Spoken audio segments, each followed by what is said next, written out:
Hello everyone, welcome to learning twist. तो यह है क्लास 8 इंग्लिश की जो आपकी बुक है पूर्वी, उसका यूनिट 1 का चैप्टर है ये। ठीक है, यूनिट 1 है विट एंड विजडम और उसका चैप्टर 1 है द विट दैट वोन हार्ट्स। ठीक है, अब विट क्या होता है? विट मीन्स होता है बुद्धिमानी। क्या होता है? बुद्धिमानी। दैट वॉन हार्ट्स, एक ऐसी बुद्धिमानी जिसने दिलों को जीत लिया। ठीक है, इसका जो टाइटल है वो ये हो जाएगा, the wheat that won hearts, एक ऐसी बुद्धिमानी जिसने दिलों को जीत लिया। ठीक है, उससे पहले कुछ एक्टिविटीज़ है उसको देख लेंगे। पढ़ने से पहले चैप्टर हम जो है एक्टिविटीज़ है उसको पढ़ लेंगे। चलिए शुरू कर लेते हैं। Select qualities of a person who uses wit from the box given below. आपको कुछ क्वालिटीज़ दे रखी है एक पर्सन की, जो विटी पर्सन होगा, मतलब जो बुद्धिमान पर्सन होगा, उसमें क्या क्या क्वालिटीज़ होंगी इस बॉक्स में से हमें सेलेक्ट करना है। तो जैसे वाइज है, ठीक है, वाइज। ओके, एक मिनट।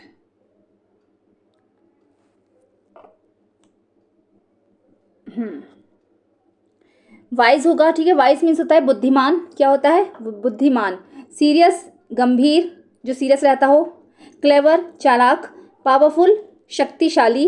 ह्यूमरस होता है शांत, है ना, शांत स्वभाव का। इसको नहीं सॉरी, ह्यूमरस मीन्स होता है मजाकिया। ठीक है। स्टबर्न मीन्स हो गया जिद्दी। ठीक है। काम मीन्स होता है शांत। करेजियस मीन्स होता है साहसी। ऑब्जर्वेंट माने जो चीज़ों को ऑब्जर्व करता हो। Charming, attractive. क्रिएटिव मतलब जो नई नई चीज़ें बनाने का इच्छुक हो। पंक्चुअल, पावन। कॉन्फिडेंस, जो कॉन्फिडेंट रहता हो। एनर्जेटिक मतलब जिसके अंदर ज़्यादा एनर्जी हो, मतलब जो जोश से भरा हुआ हो। ठीक है, तो हम इसमें देखेंगे विटी पर्सन में क्या क्या होना चाहिए। तो विटी पर्सन में वॉइस तो होना ही चाहिए, वो सीरियस नहीं होना चाहिए। ठीक है। क्लेवर, चालाक होना चाहिए। पावरफुल या ह्यूमरस में से क्या आएगा बताइए आप? पावरफुल, शक्तिशाली होना चाहिए या नहीं? तो ह्यूमरस का मतलब है मजाकिया। मजाकिया जो है नहीं होना चाहिए। करेजियस होना चाहिए वो, ठीक है, यानी वो साहसी होना चाहिए। ऑब्जर्वेंट, चार्मिंग, ऑब्जर्व करने वाला होना चाहिए। चार्मिंग से कोई मतलब नहीं है अट्रैक्टिव ना भी हो, नहीं, लेकिन हाँ चार्मिंग होना चाहिए कि चार्मिंग, क्योंकि अगर वो बुद्धिमान है तो चार्म उसके चेहरे पर अपने आप आ जाता है। ठीक है। क्रिएटिव, पंक्चुअल, कॉन्फिडेंट, एनर्जेटिक, ठीक, और वो कॉन्फिडेंट होना चाहिए। ठीक है, इसमें से जो बॉक्स आपको लगे आप लिखना, बता देना ठीक ठीक क्या है। ठीक है, करिए। Now discuss reason for your choice of qualities. ठीक है, और अगर आप अपना रीज़न भी दीजिए कि आपने ये जो क्वालिटीज़ रखी हैं विटी पर्सन की, ये क्यों दी हैं। सेकंड है work in pairs and answer the riddles that are given below. ठीक है, आपको जो ये दे रखा है, रिडल्स दे रखी हैं सर्कल में, उनको आपको बताना है कि क्या है ये। Share the answer with your classmates and teacher, और आंसर्स को अपने क्लासमेट्स से और टीचर से शेयर करना है। जैसे कि okay, I can be a friend और अ फो, मैं एक दोस्त भी हो सकता हूँ और एक दुश्मन भी हो सकता हूँ, depending on how you use me, ये इस पर डिपेंड करता है कि आप मुझे कैसे यूज़ करते हो। I can bring both Joy और पेन, वॉट एम आई, और मैं जो है खुशी भी ला सकता हूँ और मैं दुख भी दे सकता हूँ। वॉट एम आई, मैं कौन हूँ। तो ये है वर्ड्स, शब्द जो होते हैं, शब्द हमारे, उससे हमें पता चलता है कि शब्द जो होते हैं वो हमारे दोस्त भी हैं और हमारे दुश्मन भी हैं, क्योंकि वो हमारे लिए खुशी भी ला सकते हैं और हमारे दुख भी ला सकते हैं। हम अगर अच्छी बात बोलेंगे तो जिससे लोगों को खुशी होगी, और जैसे अगर हमने गलत बात कह दी, हमने कुछ कह दिया तो दुखी हो जाएंगे लोग। तो बताइए मैं कौन हूँ। ऐसे ही what is always in front of you but can't be seen, कि हमेशा, कि मैं आपके सामने भी होता हूँ। ठीक है, what is always in front of you but can't be seen, लेकिन तुम मुझे देख नहीं सकते हो। तो क्या है ये? फ्यूचर है, इसको क्या बोलेंगे? Future. I can be measured, मुझे नापा जा सकता है, but I can not be touch, लेकिन मुझे टच नहीं किया जा सकता। और आई कैन बी स्पेंट, मैं खर्च हो सकता हूँ, but I can not be save, लेकिन मुझे सेव नहीं किया जा सकता। वॉट एम आई, मैं कौन हूँ? तो मैं टाइम हूँ, है ना, क्योंकि टाइम को आप देख तो सकते हो लेकिन उसको टच नहीं कर सकते, और उसको खर्च भी, टाइम जो बीतता चला जाता है, लेकिन क्या है, हम उसको बचा नहीं सकते, सेव नहीं कर पाएंगे अगर सेविंग करने की सोचेंगे तो। ठीक है, तो यह है time.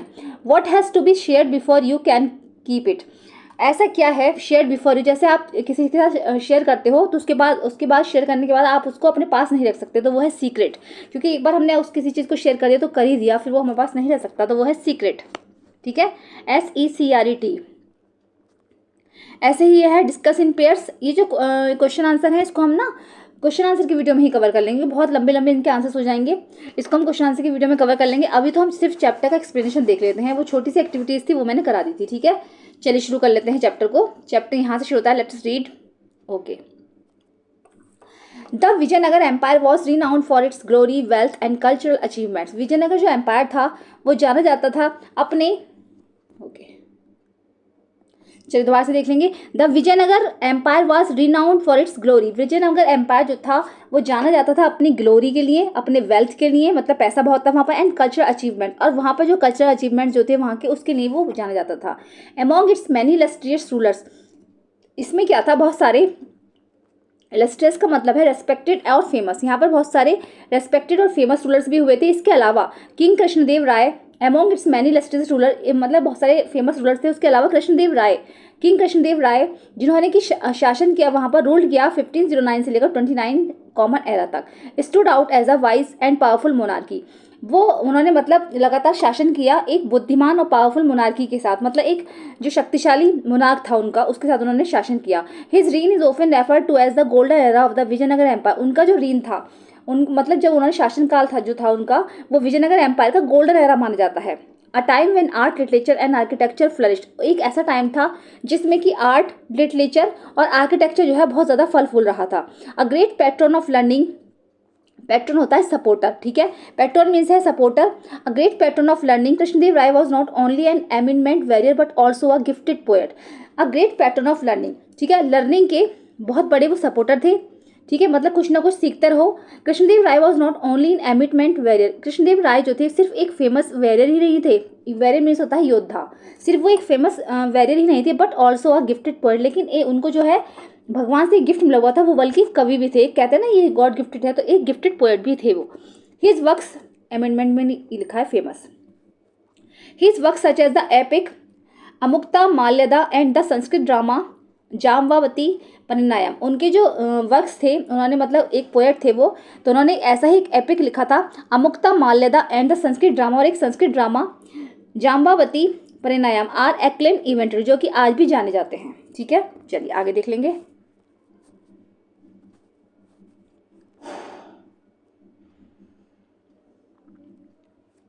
Krishnadeva Raya's court was home to 8 celebrated poets. Krishnadeva Raya के दरबार में लगभग 8 सेलिब्रेटेड पोएट्स थे, collectively known as the Ashta Diggaja, जिनको कि कलेक्टिवली, जिनको अगर मिलजुल कर क्या बोला जाता था, अष्ट दिग्गज बोला जाता था उनको मिलकर, क्योंकि उनके यहाँ दरबार में 8 कवि थे। These poets including Allasani, Peddana and Tenali Ramakrishna enrich the literary tradition with their masterpieces, ठीक है।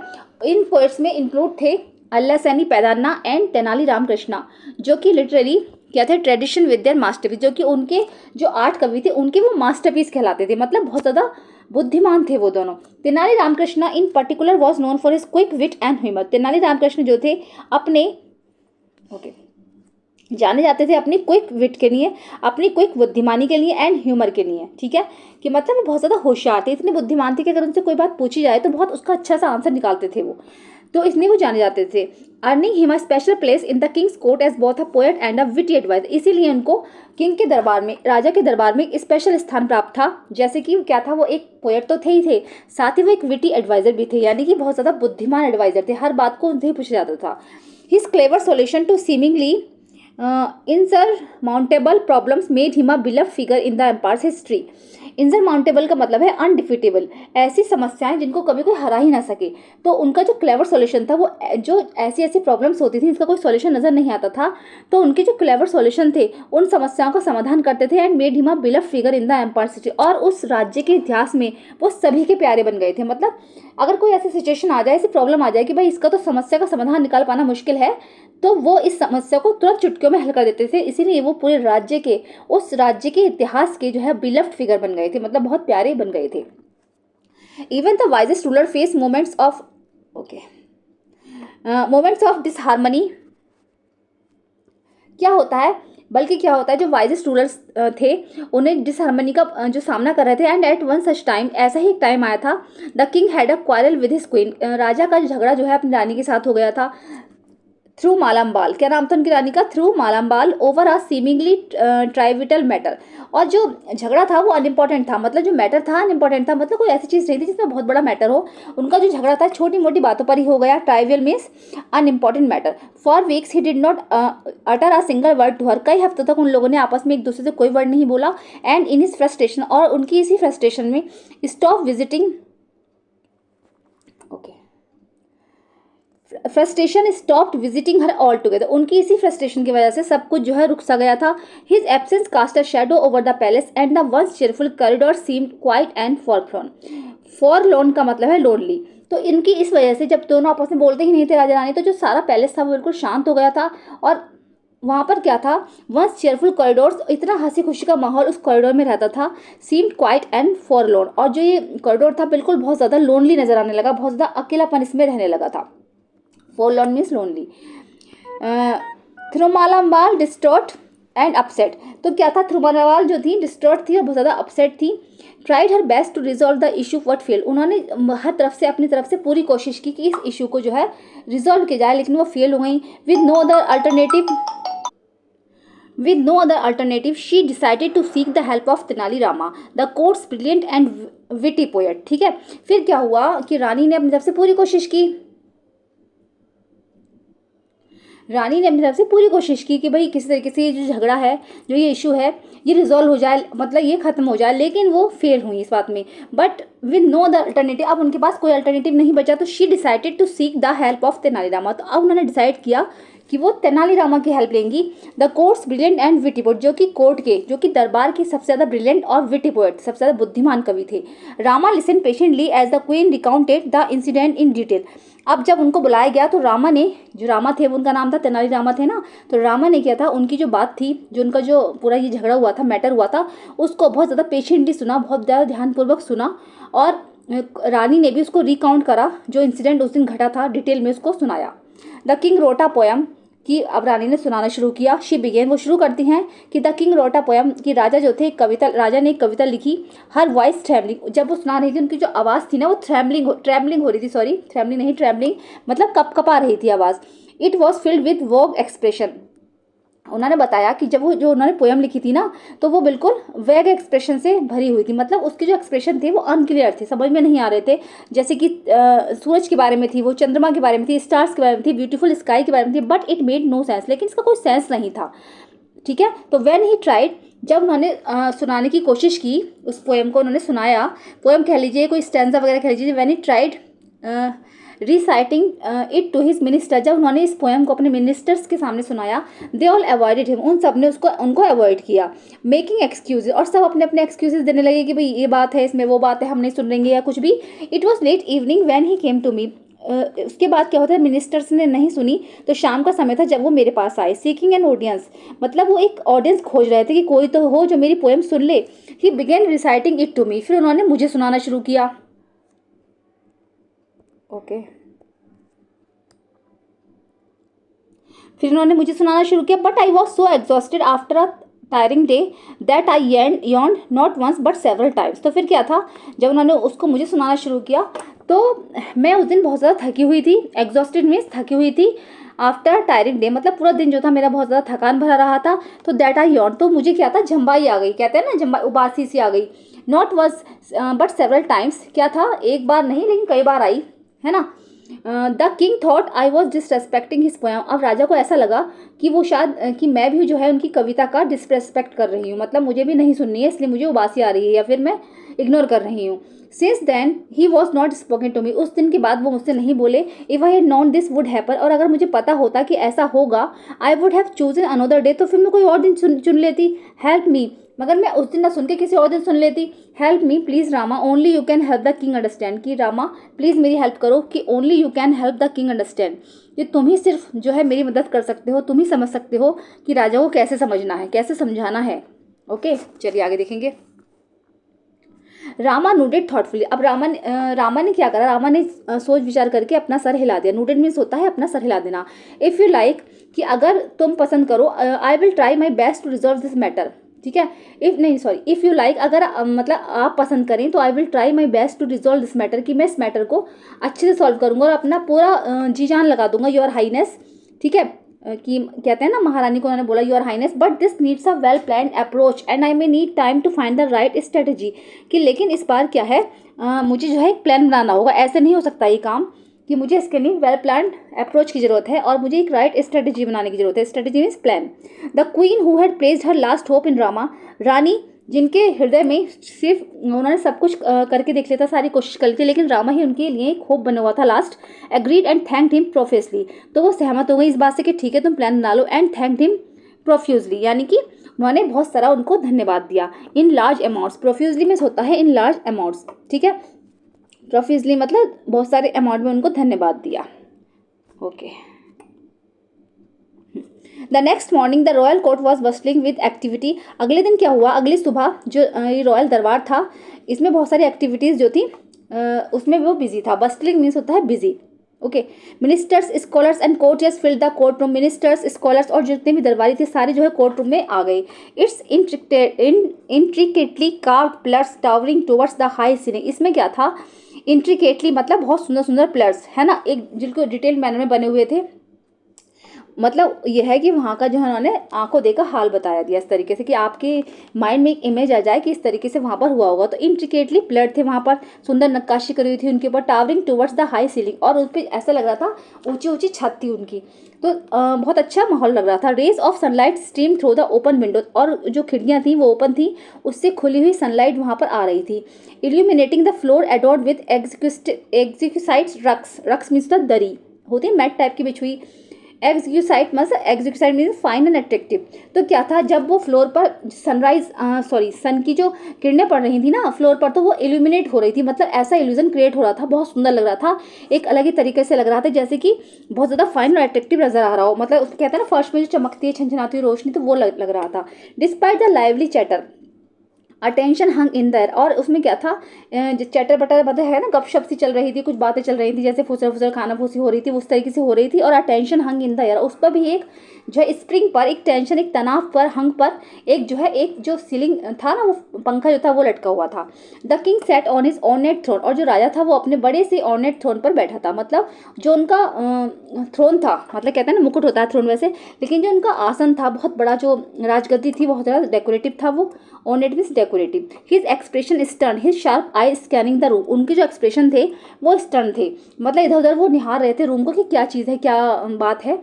His sharp eye scanning the room, ठीक है। It was evident that he unresolved quarrel still gnawed at him. शायद जो था वो किसी चीज़ को बॉदर्ड कर रहे थे, किसी चीज़ को पता लगा रहे थे कि एक ऐसा झगड़ा है जो वहाँ पर डिस्कस होने वाला था। नेव्ड मीन्स होता है बॉदर्ड, किसी चीज़ को बॉदर्ड कर रहे थे, ठीक है। चलिए आगे देखेंगे।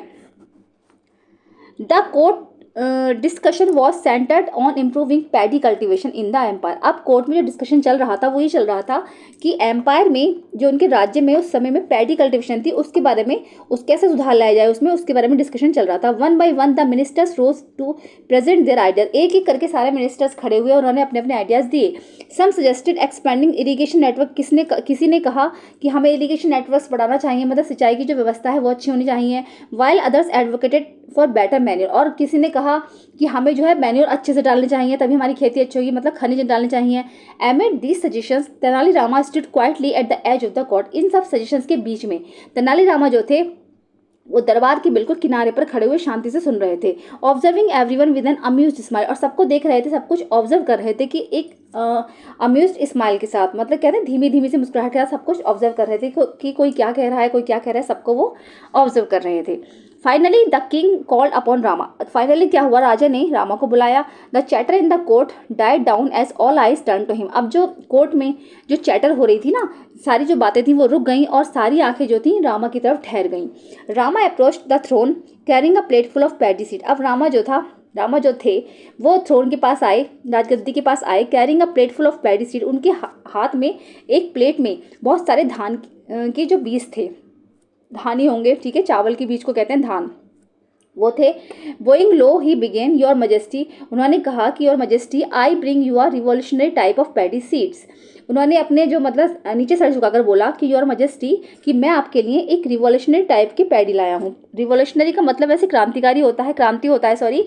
तो मतलब उनका मतलब था कि इसको लगाने से क्रांति ही आ जाएगी, मतलब एक सब कुछ चेंज हो जाएगा, बहुत अच्छा हमारी फसल होगी, बहुत अच्छी इनकम होगी। तो मैं एक रिवॉल्यूशनरी टाइप के पैडी यहाँ पर लाया हूँ। If these are sown the yield will be 3 times greater. अगर ये वाले बीज लगाए जाएं तो द यील्ड जो होता है हार्वेस्ट, ठीक है, तो जो हमारी खेती होगी वो 3 गुना ज़्यादा बड़ी हो जाएगी देन द करंट रिजल्ट। जो अब रिजल्ट आ रहा है उससे 3 गुना ज़्यादा होगी। अब मरमर स्वेप्ट थ्रू द रूम। तभी रूम में क्या हुआ, एक मरमर सी मतलब कहते हैं खुसफुसाहट सी शुरू हो गई। One of the courtiers known for his सरकेजम, एक ने क्या करा, उसमें से एक दरबार ने जो है मजाक सी उड़ाई, सरकेजम में बोला whispered just loud enough to be heard, तो उसने मतलब हल्के से बुदबुदाए थे वो सब जने, लेकिन फिर क्या हुआ, लेकिन जो है इतना तेज बोले थे कि दरबार में सुनाई आ गई थी। I wonder if these are magic seeds, की मैं तो सोच रहा हूँ शायद ये कोई जादुई बीज हैं। नेक्स्ट फिर दूसरा बोला he will claim they grow without water, और शायद ये क्लेम कर रहे हैं कि बिना पानी के ही उग जाएंगे। अनोदर मटर, फिर दूसरे वाले ने बोला perhaps he found them on the moon, शायद ये इनको चांद से लाए हैं। Sneakers repelled through the court, तो इसके हुआ सारे जो लोग थे वहां पर, स्नीकर्स में होता है सरप्रेस्ड लाफ्टर, हल्के हल्के सब धीरे धीरे चिल्ला चिल्ला कर जोर जोर से हंसने लगे, है ना। द किंग फ्राउंड अनइम्प्रेस्ड, अब जो राजा था वो फ्राउंड, उसकी जो भौएं थी वो भी सिकुड़ गई। अनइम्प्रेस्ड मतलब वो भी अनइम्प्रेस्ड लग रहा था। One of the courtiers known for his सरकेजम whispered, हाँ ये तो हो गया, ठीक है। हाँ, राजा जो था अनइम्प्रेस था। दैट साउंड्स एब्सर्ड, उसकी जो साउंड, उसने बोला कि ये जो सब जो है बकवास है, ये इलॉजिकल बात है। Absurd means illogical. ही मटर, उसने कहा सच कल्टिवेशन वुड नीड स्पेशल, ऐसी कल्टिवेशन के लिए अलग से स्पेशल सॉइल की जरूरत होगी, मतलब मिट्टी की जरूरत होगी, मैन्योर की जरूरत होगी, and paste and insect repellents, मतलब जो कीड़े मकोड़े ना लगे उसकी भी जरूरत होगी। If by chance something were to be go wrong और फार्मर्स वुड सफ़र, और अगर इन सब में से कोई भी चीज़ गलत हो गई तो हमारे फार्मर्स सफ़र करेंगे इससे। इस समय किसानों को कोई फ़ायदा नहीं होगा, इस समय किसानों को नुकसान होगा। रामा स्माइल अनफेज, अब रामा धीरे से मुस्कुराया, लेकिन फिर भी वो अनफेज था। अनफेज मीन्स नॉट वरीड, मतलब उसको कोई चिंता नहीं थी, फिर भी वो अनफेज था। दैट मे बी ट्रू, कि हाँ ये बात सच है your majesty, but the real issue lies not with the seeds, लेकिन जो रियल इशू है वो बीजों के साथ नहीं है। Themselves but with the person who sows, लेकिन उस व्यक्ति के साथ है जो इस फसल को उगाएगा, जो इन बीजों को उगाएगा। A hush fell over the court as Rama's words hung in the air. अब क्या था, एक अजीब सी मुस्कुराहट जो दरबार में फैल गई, रामा के शब्दों पे फैल गई, जैसे कहते हैं ना हवा में निकल गई सारी बातें। द किंग्स आईब्रोज फिरोड, जो राजा की जो भौएं थी वो सिकुड़ गई। What is wrong with the person, तुम किस व्यक्ति की बात कर रहे हो। हु सोज द सीड, कौन बीज उगाएगा। स्पीक क्लियरली रामा, कि रामा मुझे क्लियरली बताओ। ही रोड, वो चिल्लाए। Rama glanced around the court, Rama जो है कोर्ट में घूमने लगे। He sharp gaze meeting the skeptical eyes of the courtiers, उनकी जो ये शार्प गेज मीटिंग थी, है ना, सारी जो मीटिंग थी सब उन्हें दरबार में डाउटफुल नजरों से देखने लगे। If one were to sow seeds without proper care no one would reap a good harvest, की अगर कोई इन बीजों को सही से नहीं, इन बीजों को लगाएगा और फिर सही से उसकी केयर नहीं कर पाएगा तो जो फसल अच्छी नहीं हो पाएगी। ही सेड, उसने कहा पॉजिंग फॉर अफेक्ट, उसने सोचा कि उसने थोड़ा सा रुक के बोला। And what if the person had a habit of, और अगर कोई व्यक्ति ऐसा हुआ कि उसको उबासी लेने की आदत हुई वाइल सोइंग, तो वो कैसे उगाएगा। Would not the seeds scatter unevenly, तो सारी जगह क्या बीज बिखर नहीं जाएंगे। अगर वो लगा रहा होगा उसको उबासी आती रहेंगी, उसको उबासी आती रहेंगी, तो सारी जगह जो बीज थे वो बिखर जाएंगे। The court erupted into laughter, सारा दरबार जो था वो हंसने लगा। The earlier sarcasm replaced by genuine amusement, अब जो ये सरकाजम था ना, ये जो चीज़ें जो अजीब सी लग रही थी, अब ये एक जेन्युइन अम्यूजमेंट में बदल गई, मतलब कि हाँ बात में सच्चाई तो है। Even the king caught off guard sight and instinctively yawned, तो इसी बीच क्या हुआ था, राजा ने सोचा कि हाँ बात तो सही है, तो राजा को भी इसी बीच देखते रहे, फिर उनको भी उबासी आ गई। रामा वॉच्ड हिम कीनली, अब रामा जो थे उनको कीनली, उनको इंटेंसली देख रहे थे, मतलब कीनली मीन्स होता है इंटेंसली, वो उनको ध्यान से देख रहे थे। देन कंटिन्यू, फिर उन्होंने कंटिन्यू किया। Your majesty, is there anyone in this world who does not your majesty, इस संसार में क्या कोई ऐसा व्यक्ति है जिसको कभी उबासी ही ना आए। It is as natural as breathing, ये तो बिल्कुल ऐसा है जैसे कि ब्रीथिंग, जैसे कि हम सांस लेना है, ऐसे ही तो उबासी लेना है। यहाँ पे तो उबासी किसी को बताकर तो आती नहीं है, तो अपने आप आ ही जाती है। The king's expression shifted as realisation down, अब किंग्स की जो एक्सप्रेशन थे वो रियलाइजेशन में बदल गए, मतलब उन्हें रियलाइज होने लगा था। His mind raced back to the quarrel with the queen, अब उनका जो दिमाग था वो पीछे उस बात पे पहुंच गया जो उनका रानी से झगड़ा हुआ था। He remembered scolding her harshly for yawning while he recited his poem, अब उन्हें याद आया कि उन्होंने किस तरीके से रानी को डांटा था जब उनको उबासी आई थी और वो अपनी पोएम सुना रहे थे। He realise how unfair he had been, उनको रियलाइज हुआ कि उन्होंने कितना गलत किया था। If I had known that yawning was not a sign of disrespect, अगर मैं जान जाता कि यानिंग जो है, ठीक है, यर्निंग जो है वो एक साइन है, डिसरेस्पेक्ट का साइन नहीं है। I would not have taken for gesture so personally, तो मैं इस गेस्चर को a movement of a hand और the head to express an idea और अ मीनिंग सॉरी, तो I would not have taken her gesture, तो मैं उनको जो गेस्चर था उसको पर्सनली नहीं लेता। ही thought regret feeling is heart, उन्होंने सोचा और जो उनका दिल था, है ना, वो रिग्रेट फीलिंग से भर गया, मतलब उनको पछतावा हो रहा था इस चीज़ का कि मैंने गलत किया है। अब आगे देखेंगे क्या होता है, ठीक है। That evening the king approach the queen with a soft and expression. उसी शाम राजा जो था रानी के पास एक सॉफ्ट एंड एक्सप्रेशन के साथ पहुंच गया।